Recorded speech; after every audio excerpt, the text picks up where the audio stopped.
દાહોદ મોટી ખરજ ગામે રોડ પર દારૂ ભરેલી પિકઅપ ગાડી પલટી ખાઈ ગઈ। ગાડીમાં ભરેલ બોટલો હાઈવે પર વિખેરાઈ।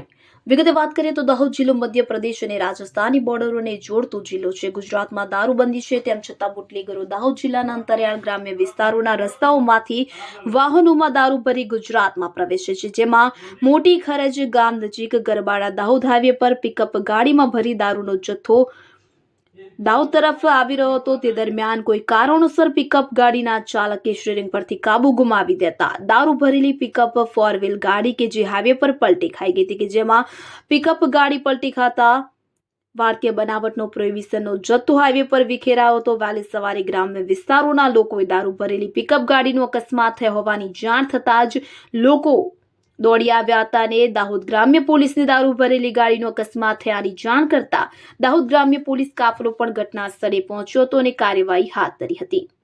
સંવાદદાતા જસુભાઈ ગણાવા, દાહોદ।